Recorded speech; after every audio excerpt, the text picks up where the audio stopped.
کہ 28 رجب کو امام حسین کا سفر شروع ہوا. اس سفر کے چند جملے مسائل کے پڑھے جاتے ہیں. شاید آپ کی آنکھوں میں آنسو آ رہے ہوں. ہر آدمی محسوس کر رہا ہے حسین کربلا پہنچنے والے ہیں. 2 محرم کو پہنچے تھے نا. یہ آنکھوں میں آتے آنسو بتا رہے ہیں شاید کوئی حسین کربلا پہنچنے والے ہیں. عزیزان گرامی، 28 رجب کو سفر سے پہلے ایک مرتبہ ایک خط پہنچا مروان کے نام یزید کی طرف سے کہ حسین ابن علی سے مطالبہ کرو کہ بیعت کریں. مروان اور ولید نے منصوبہ بنایا. ایک آدمی سے کہا جاؤ حسین کے گھر اور بلا لاؤ حسین ابن علی کو. ایک آدمی آیا. آپ کو معلوم ہے نا جناب زینب کبریٰ ہر روز امام حسین کی زیارت کے لیے گھر آتی تھی. بس وہ وہی لحظہ تھا جب جناب زینب زیارت کے لیے آئی تھی امام حسین علیہ السلام کی کہ دروازے پہ کسی نے دستک دی اور کہا مروان نے حسین کو بلایا ہے. بس آواز سننا تھی. جناب زینب کا دل تڑپنے لگا کہ بھیا مروان سے ملنے نہ جائیے گا. کہا یہ شہر میری قتل گاہ نہیں ہے، میرا شہادت کربلا میں ہوگی، گھبرانے کی ضرورت نہیں. لیکن جناب زینب اپنی محبت کے اظہار کے لیے آواز دیتی ہیں عباس، علی اکبر، اون محمد، قاسم و عبداللہ، جعفر جو آپ کے بھائی ہیں، عبداللہ. اپنے تمام بھائیوں کو، بیٹوں، بھتیجوں کو جناب زینب نے آواز دی. 18 جوانان نے بنی ہاشم کو بلایا. کہا کہ اے میرے شیرو، میرے بھائی کے ساتھ جانا، مروان نے بلایا ہے. اور پھر ایک مرتبہ جناب عباس کو دیکھا جو بڑے قداور تھے. کہ عباس میرے بھائی کو آنچنا ہے. جناب عباس نے کہا بی بی میرا آپ سے وعدہ ہے جب تک میری جان میں جان ہے میں مولا حسین پہ کوئی آنچ نہیں آنے دوں گا. چلے جناب سید الشہداء. کتنے جوان ہیں؟ 18 جوانان بنی ہاشم ساتھ. کیا کیا؟ سب نے تلواریں حمائل کر لی اور ایک مرتبہ چلے. جب پہنچے دارالامارہ یا گورنر کے گھر پہ پہنچے تو ایک مرتبہ لوگ جو سپاہی کھڑے تھے انہوں نے سب کو روکا کہ آپ لوگ نہیں جا سکتے، صرف حسین جا سکتے ہیں. تو جناب عباس نے اسے کچھ نہیں کہا. جناب سید الشہداء کی طرف دیکھا. مولا اجازت ہے میں آ جاؤں؟ مولا حسین نے کہا نہیں عباس یہیں رک جائیے. اے میرے شیر اگر میری آواز بلند ہو تو آ جائیے گا. جناب سید الشہداء اندر سے تشریف لے گئے. مروان نے کہا کہ شام سے بری خبر آئی ہے، مسلمانوں کے خلیفہ معاویہ مر گئے ہیں اور نیا خلیفہ یزید ہے. نئے خلیفہ نے آپ سے بیعت کا مطالبہ کیا، بیعت کیجیے. سید الشہداء نے کہا میں بیعت نہیں کروں گا. تو کہا کہ آپ کو بیعت کرنا ہوگی. مولا نے کہا اگر یہ کوئی اچھی بات ہے تو دروازے بند کر کے کیوں پوچھ رہا ہے؟ کل مسجد نبوی میں سارے مجمع کے سامنے سوال کرنا، میں وہیں جواب دوں گا. ایک مرتبہ ولید نے ہاتھ سے اشارہ کیا کہ یہیں گردن اتار لو، حسین اکیلے. ایک مرتبہ سید الشہداء کو جلال آیا کہ یبن الزرقاء، اور نیلگوں نین رکھنے والی عورت کے بیٹے. اس کی ماں بدکارہ تھی. امام نے اس کی ماں کا نام لے کے کہا انت تقتلنی ام ہوا، تو میرا قتل کرے گا یا یہ میرا قتل کرے گا؟ جب بلند آواز سے بولے نا جناب عباس کے کانوں میں آواز آئی کہ مولا جلال میں. دروازے کو دھکیلا، دیکھا دروازہ بند. آپ جانتے ہیں نا گورنروں کے ہاؤس کے بڑے بڑے دروازے ہوتے ہیں. دروازہ بڑا تھا، بند تھا. جناب عباس نے کہا علی اکبر ذرا پیچھے ہٹنا. اپنا بازو دروازے پہ مارا، دروازہ گرا دیا. دروازہ گرا کے فوراً تیزی سے اندر بڑھے، تلوار کھینچی. کہا مولا کیا حکم ہے، کس کا سر قلم کر دوں؟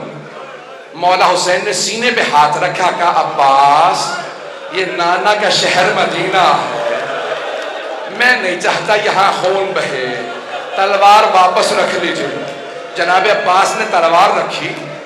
دونوں کو دیکھا، مروان و ولید کو دیکھا. کہا اگر میرے آقا مجھے حکم دیتے میں تم دونوں کو جان سے مار دیتا، لیکن میرے مولا نے اجازت نہیں دی. میں ایک مرتبہ ہاتھ جوڑ کے کہوں گا مولا عباس. ابھی مولا حسین کی آواز کچھ بلند ہوئی تھی، آپ نے دروازہ گرا دیا. مولا جب عشر عاشور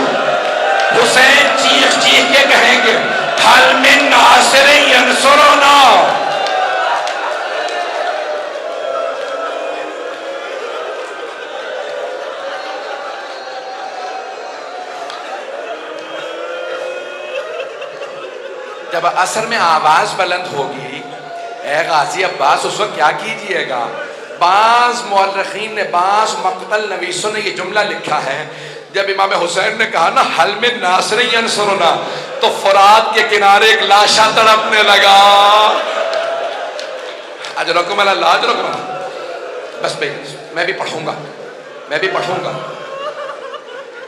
ایک مرتبہ جناب سید الشہداء واپس آئے، گھر میں واپس آنے کے بعد ایک مرتبہ ایک فہرست بنائی، کہا عباس میں نے فہرست میں نام لکھ دیے کون کون ساتھ جائے گا، عباس سب مردوں کو بتا دو کون کون ساتھ جائے گا، مستورات کو میں بتاؤں گا۔ جناب عباس صلی اللہ علیہ السلام نے فہرست پڑھنا شروع کی، نام بتانا شروع کی، کہا علی اکبر آپ کا نام بھی ہے، قاسم آپ کا نام بھی ہے، کہا جعفر آپ کا نام بھی، اپنے بھائی سے کہا عبداللہ آپ کا نام بھی ہے، پھر کہا اون و محمد تم دونوں کے نام بھی ہیں، سب کو بتاتے رہے۔ اب ایک مرتبہ ایک چھوٹے بچے کا نام آیا، وہ بچہ کسی بی بی کے ہاتھ میں تھا۔ علماء نام بتاتے ہیں فاطمہ صغریٰ، آپ جانتے ہیں بچوں کو بتایا نہیں جا سکتا کہ آپ کا نام بھی ہے، تو جانتے ہیں جناب عباس نے کیا کیا؟ آئے جناب فاطمہ صغریٰ کے پاس، کہا بی بی اس بچے کا نام بھی ہے، اس بچے کا نام بھی ہے، یہ بھی کربلا ساتھ جائے گا۔ اجرکم اللہ۔ بعض علماء نے یہ بھی لکھا ہے نا کہ بی بی بیمار تھی فاطمہ علیلہ، اکثر عرب کے جو مقتل نویس ہیں وہ کہتے ہیں کہ جناب فاطمہ صغریٰ وہ جو بیمار بچی تھی، تو انہوں نے جناب سید الشہداء سے کہا بابا آپ مجھے ساتھ نہیں لے جا رہے، بابا علی اصغر کو میرے پاس چھوڑ جائیے، میں اسے کھلاتی رہوں گی، میرا دل بہلا رہے گا، جب بھی مجھے آپ یاد آیا کریں گے بابا میں علی اصغر کو دیکھ لیا کروں گی، میں علی اصغر کو کھلاؤں گی۔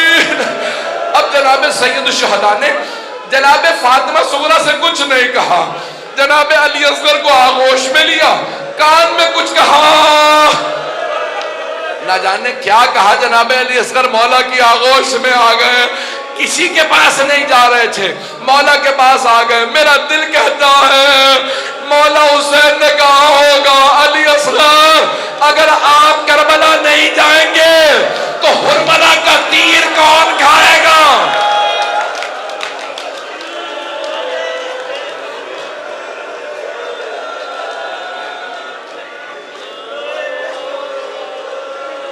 بس بھئی کوئی رونے میں بخل نہ کرے، پہلی شب ہے نا، جناب سیدہ کو پرسہ دیجئے گا، بی بی آپ کی بیٹیوں کا، آپ کی آل کا اس طرح سے شہید ہونا، ایسے اسیر ہونا، ہم آپ کو پرسہ دینے آئے ہیں، ہر آدمی نیت کر کے آئے میں بی بی کو پرسہ دینے جا رہا ہوں، اجرکم اللہ۔ بس بھئی مولا حسین نے فہرست دی اور خود چلے گئے اپنے نانا سے ودا کرنے کے لیے۔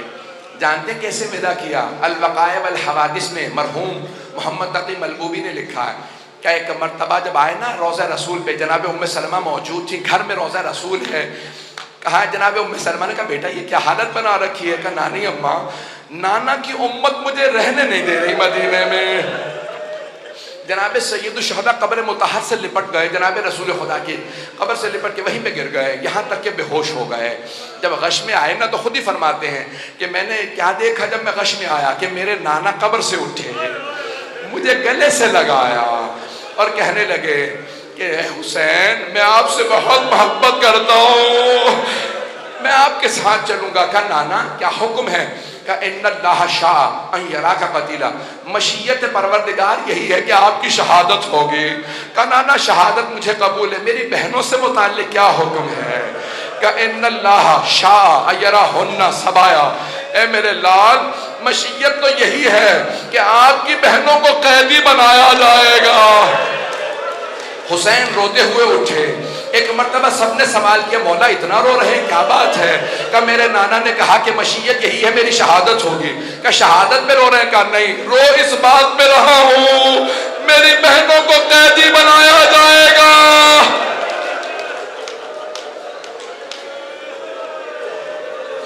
میری بہنوں کو قیدی بنایا جائے گا۔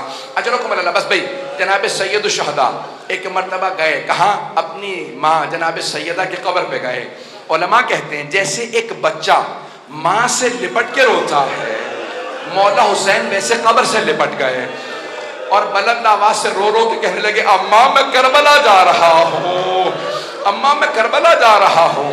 ایک مرتبہ محسوس ہوا قبر سے کچھ اٹھ رہا ہے، ایک بی بی اٹھی ہوگی، سینے سے لگا کے کہا ہوگا میرے لال آپ تنہا نہیں جائیں گے، میں ساتھ جاؤں گی، میں شب عاشور اپنے بالوں سے آپ کے مقتل کو صاف کروں گی، میرے لال جب آپ زلجنا سے زمین پہ آئیں گے میں برقعے کا دامن پھیلاؤں گی، میں آپ کے سر کو اپنے برقعے کے دامن میں لوں گی، میرے لال میں کربلا ساتھ جاؤں گی۔ اٹھے جناب سید الشہداء، بس بھئی 2 سے 4 منٹ 5 منٹ کی زحمت اور دوں گا۔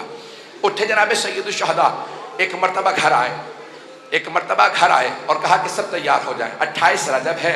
جناب سید الشہداء نے مسند بچھائی، جناب عباس سے کہا کہ پانی مشکیزوں میں بھر لو، کہا کہ مولا میں نے اتنا پانی بھرا ہے کہ پانی ختم نہیں ہوگا، نہ جانے کس کے قافلے کو پلانا پڑ جائے، کس اور کے قافلے کو۔ بس بھئی تمام کیا، 2 جملے سن لیجئے۔ ایک مرتبہ سید الشہداء نے مسند بچھائی، بیٹھ گئے، کہا عباس اماریاں سجا دی جائیں، کجاوے ہوں، اور ایک مرتبہ اچھے اچھے کپڑوں کے اندر، مجھے نہیں معلوم، مخمل چھاں مختلف، علماء کہتے ہیں بڑے ہی سجائے ہوئے اماریوں کو جناب عباس لے کے آئے، کیوں؟ علی کی بیٹیاں جا رہے ہیں، اماریاں سجائی ہوئی ہیں، کہ اماریاں لے کے آتے رہنا، بیویوں کو ایک مرتبہ سب کو سوار کرا دیا جائے۔ میں نے سارے مصائب چھوڑ دیے۔ ایک مرتبہ سید الشہداء مسند بچھائے بیٹھے ہیں، آواز دی، ایک کنیز سے کہا کہ سب کو بیویوں کو بلاتے رہنا، آواز دی کہ حسن مجتبیٰ کی بیوہ آ رہی ہیں، مولا حسین نے آواز دی قاسم ماں کو سوار کرا دو۔ جناب عبداللہ، جناب قاسم و عبداللہ، ایک نے اپنا گھٹنا زمین پہ رکھا، دوسرے نے اماری کا پردہ ہٹایا، بازو تھاما، ماں کو سوار کرا دیا، سارے میں نے مسائب چھوڑ دیے۔ سنیں گے جملہ؟ ایک مرتبہ کسی نے کہا لیلا آ رہی ہے، مولا حسین نے کہا علی اکبر ماں کو سوار کرا دو۔ جناب علی اکبر نے ماں کا بازو تھاما، نہ جانے ماں کے کلیجے پہ کیا بیچ رہی ہوگی، اماری کا پردہ ہٹایا، ماں کو اماری پہ سوار کرا دیا۔ اتنے میں آواز آئی علی کی بیٹی ام کلثوم آ رہی ہے، مولا حسین نے آواز دی عباس بہن کو سوار کراؤ، علی اکبر اماری کا پردہ ہٹاؤ، قاسم گھٹنا زمین پہ رکھو، اونو محمد سب سے کہو سایہ کر دے۔ جناب ام کلثوم آئی، اتنے میں آواز آئی علی کی بیٹی زینب کبریٰ تشریف لا رہی ہے۔ راوی عبداللہ ابن سنان ہے، کہتے ہیں میں نے اپنی آنکھوں سے دیکھا حسین مسند سے کھڑے ہو گئے، سارے جوانوں نے سایہ بنا، جیسے ہی جناب زینب آئی، جناب عباس نے کہا بی بی میں آپ کو سوار کرا دوں، جیسے ہی بازو تھاما کہا عباس رک جاؤ، آج میں بھیا آپ سے سوار نہیں ہونا چاہتی۔ جناب علی اکبر نے کہا پھوپھی اماں میں سوار کرا دوں، کہا نہیں علی اکبر۔ ایک مرتبہ اونو محمد آگے بڑھے، کہا اماں ہم حاضر کریں، رک جاؤ۔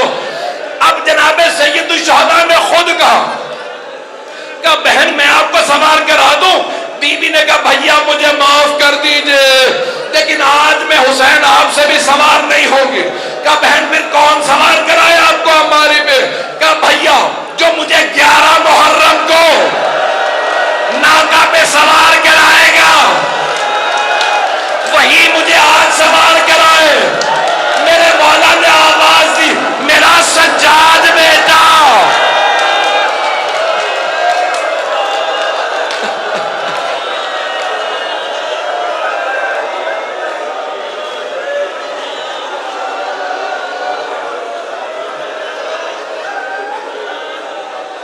الا لعنت اللہ علی القوم الظالمین۔